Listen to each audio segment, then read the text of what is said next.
Naquele dia vocês pedirão em meu nome, e não digo que pedirei ao Pai em favor de vocês, diz Jesus lá em João, no Evangelho que lemos hoje. Essa frase ela nos desconcerta um pouco. Não é Jesus o nosso verdadeiro mediador? Por que ele diz que não vai mais pedir por nós ao Pai? Será que a gente vai ficar sozinho? De forma alguma.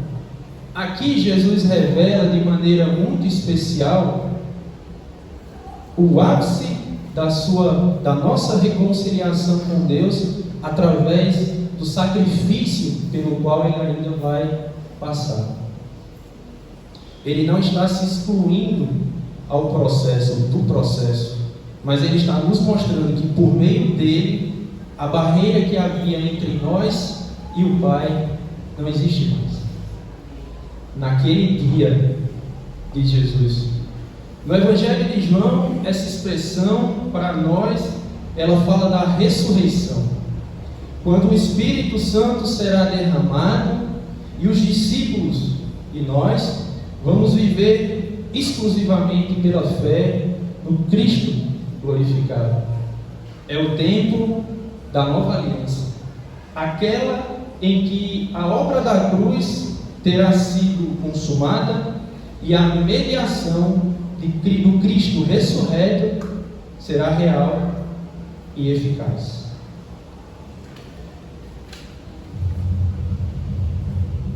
Para nós luteranos, esse é o ponto alto em que a mediação de Jesus alcança o seu efeito máximo. Como diz lá na Apologia da Confissão de Augsburgo, no artigo 4, Cristo é o único mediador necessário e por meio dele recebemos o perdão, o Espírito e a adoção como filhos.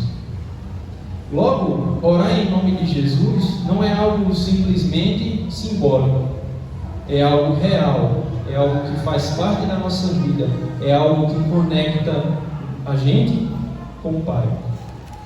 Orar em nome de Jesus não é apenas usar palavras finais em uma oração, mas é um ser. É orar baseado na sua pessoa, na sua obra e na nossa reconciliação, na reconciliação que Ele nos dá junto ao Pai. Orar em nome de Jesus significa ter um acesso legítimo ao Pai. Significa ter a confiança de que somos ouvidos. Lá em João, na primeira carta de João, no capítulo 5, versículo 14, João diz o seguinte: é esta a confiança que temos para com Ele, que se pedirmos alguma coisa segundo a sua vontade, Ele nos ouve. E aqui tem algo que é extremamente importante para a nossa vida cristã. Não é só o ato de pedir, porque muitas vezes a gente pede aquilo que está em nosso coração, mas isso não quer dizer que o que está em nosso coração reflete a vontade de Deus. O apóstolo João é muito claro. Se pedirmos alguma coisa segundo a sua vontade, Ele nos ouve. Existe um alinhamento entre a vontade de Deus e a nossa. E para que os nossos pedidos sejam ouvidos, sejam respondidos de acordo com aquilo que queremos, precisamos também confiar de que nem sempre o que queremos é a vontade de Deus para nós, mas que Ele tem uma vontade que é perfeita e agradável e que sempre é melhor que a nossa. Este versículo, ele revela uma das verdades mais consoladoras da fé cristã. Deus, Ele não é um juiz que precisa ser convencido a nos amar. Ele já nos ama, e é justamente por isso que Ele enviou Jesus. Nós não precisamos convencer o nosso Pai a nos amar, mas através de Jesus é que nós temos acesso ao amor e à graça que o Pai tem para nós. Não há divisão na Trindade. O Pai, o Filho e o Espírito Santo, eles operam em perfeita unidade. A obra de Cristo não é para acalmar um Pai irado, mas para manifestar o amor do Pai por nós. Jesus ele faz um convite, ele nos convida a orar em seu nome com confiança. Ele diz que o Pai nos ama e está pronto para nos ouvir.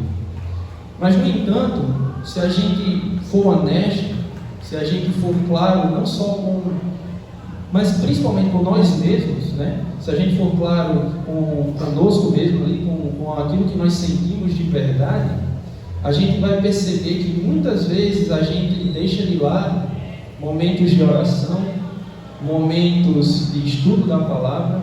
Muitas vezes a gente negligencia um momento especial com o nosso Pai, um momento que podemos dedicar a Ele para ter um relacionamento, para criar uma intimidade com Ele.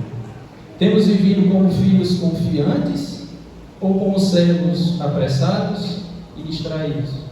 Lutero, no Catecismo Maior, quando ele vai explicar o Pai Nosso, ele adverte que orar é tão vital quanto comer e beber. Ele diz que a oração é a maior e mais necessária obra cristã, pois ela nos sustenta na fé, resiste ao diabo e mantém a alma viva. E mais do que isso, né, ele diz mais, que negligenciar a oração é desprezar o dom que Cristo conquistou para nós. Quanto do seu tempo que está sendo dedicado a orar? Orar com qualidade, sentar e realmente conversar e criar um relacionamento com o Pai. Quanto do nosso tempo está sendo dedicado a estudar a palavra de Deus? Quanto do nosso tempo está dedicado a orar e estudar a palavra de Deus ao mesmo tempo? Quanto que do nosso dia a gente tira para fazer esse momento especial com o nosso Pai? Orai sem cessar, diz Paulo lá em 1 Tessalonicenses, capítulo 5, versículo 17. A minha alma se consome de tristeza, fortalece-me segundo a tua palavra, diz o salmista no Salmo 119, versículo 28. Busquem ao Senhor enquanto se pode achar, invoquem-no enquanto ele está perto, diz Isaías no capítulo 55, versículo 6. E de forma muito mais direta, Tiago vem nos exortar, de forma direta e firme. Tiago diz: vocês cobiçam e nada têm, não têm porque não pedem, pedem e não recebem porque pedem mal. Vocês cobiçam e nada têm, não têm porque não pedem, pedem e não recebem porque pedem mal. Onde está a nossa confiança?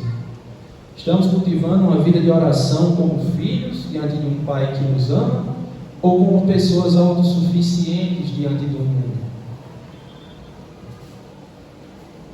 Tiago faz isso através das palavras do texto, não como um apontamento direto, mas é uma forma de nos fazer refletir internamente, não para nos esmagar com a culpa, mas para nos conduzir ao arrependimento e ao retorno ao Evangelho. Não estamos falando aqui de um dever religioso, como se orar fosse só uma obrigação que a gente tem que cumprir, como se fosse uma célula de uma tabela que a gente tem que preencher. Não é isso. Não estamos falando aqui desse dever religioso que muitas vezes a gente quer criar simplesmente para cumprir alguma exigência. Não é isso. A gente está falando aqui de voltar a uma comunhão verdadeira com Deus, voltar a uma comunhão verdadeira com o Pai. Jesus diz: não digo que pedirei ao Pai em favor de vocês. Ele não está negando a sua mediação contínua. Afinal, as Escrituras afirmam que Cristo vive para interceder por nós. O ponto é que essa mediação é tão plena e eficaz que agora somos recebidos como filhos diretamente. Cristo não é um intermediário burocrático, ele é um novo e vivo caminho. Ao orarmos em seu nome, é como se o próprio Cristo orasse conosco e assim o Pai nos recebe com amor. A oração é uma expressão da fé viva. Lutero dizia que orar é a respiração da alma e que a confiança na palavra de Deus é o que nos move a orar. Assim, ao entendermos que temos acesso direto ao Pai, não precisamos ter medo nem fazer rituais complicados. Podemos orar com liberdade, mesmo quando temos dúvida. E confiamos que esse Deus, o nosso Pai, Ele responde conforme a sua vontade perfeita, como disse o texto de João. Não conforme o nosso mérito, não conforme o nosso merecimento. Merecimento esse que não temos. E mesmo quando a resposta não vem como esperamos, a gente sabe que no mundo vocês vão passar por aflições, mas tenham bom ânimo. Eu venci o mundo. Diz Jesus lá em João capítulo 16, versículo 33. Orar em nome de Jesus não é uma garantia de ausência de sofrimento, mas é a certeza da presença divina e vitória garantida. Queridos irmãos e irmãs, Jesus Cristo, Ele venceu. Ele abriu o caminho para o Pai. Ele conquistou a nossa reconciliação. Agora, eu, você, podemos orar em seu nome, com fé, com liberdade e com confiança. Não há mais separação, não há mais medo. O Pai te ama, o Filho te redimiu, o Espírito Santo te assiste. Então pode orar, pode suplicar, confessar, agradecer, porque em nome de Jesus nós somos ouvidos. Amém.